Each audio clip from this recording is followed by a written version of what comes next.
ಸರಿ ಸರ್ ಸರಿ ಸರ್ ಸರಿ ಸರ್ सर सामने ಥ್ಯಾಂಕ್ ಯು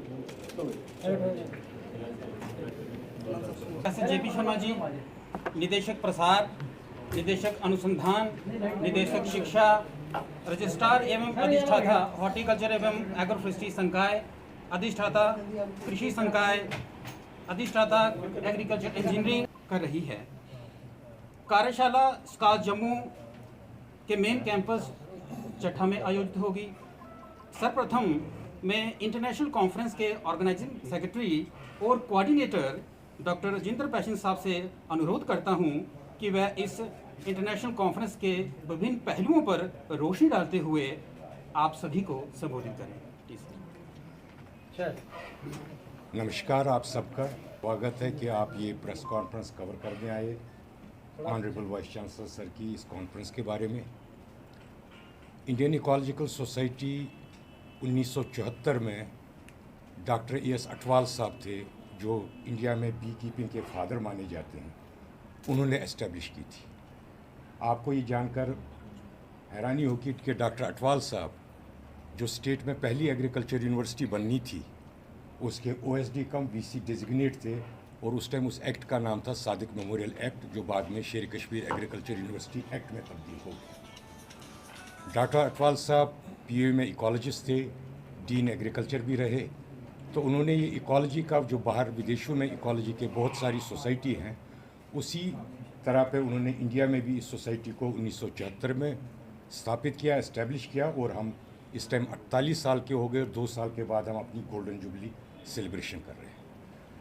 तो ऑनरेबल वाइस चांसलर सर ने जब यहाँ ये इन चीज़ों का जो कॉन्फ्रेंस कराने का या बाकी एकेडमिक और एक्सटेंशन एक्टिविटी कराने का, इन्होंने कहा कि एक इकोलॉजी रिलेटेड कॉन्फ्रेंस हो जाए जिसमें सारे मल्टी डिसिप्लिनरी साइंटिस्ट इंडिया और बाहर से आएँ। उसके तहत हमने ये प्रयास किया और सोसाइटी ने इस कॉन्फ्रेंस को इस साल अक्टूबर में करने का फैसला किया।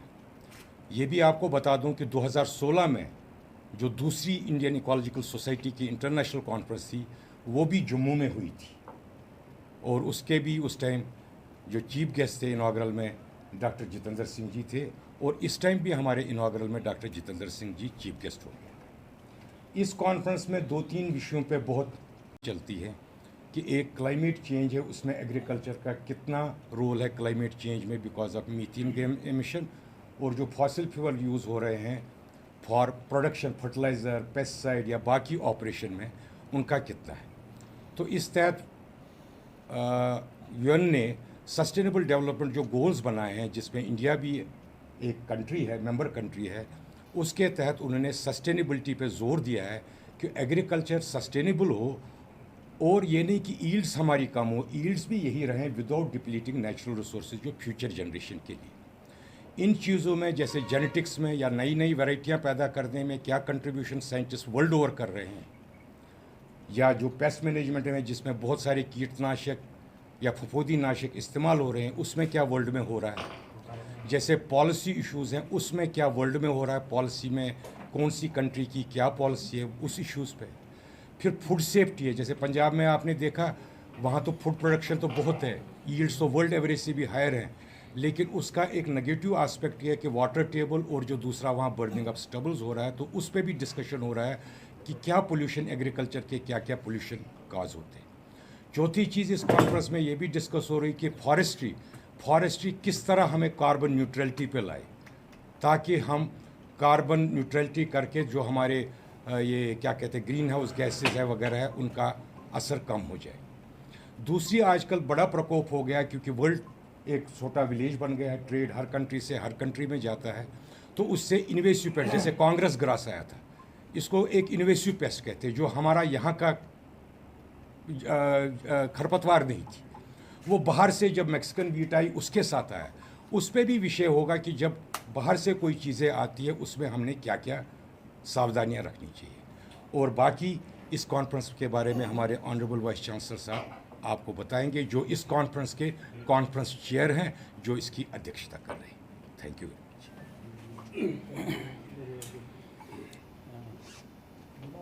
आप सभी का बहुत बहुत स्वागत है। आप इस इंटरनेशनल इवेंट को कवर करने के लिए आए हैं और जो डॉक्टर पेशन ने बताया, ये जो विषय है ये भारत का नहीं, जो पूरी दुनिया है, और ये एग्रीकल्चर से नहीं, हर व्यक्ति से जुड़ा हुआ है। और भारत की बात करें तो हमारा जो देश है वो तो पूरा एग्रीकल्चर पे आधारित है। 67% लोग एग्रीकल्चर पर निर्भर करते हैं। 52% लोगों को रोज़गार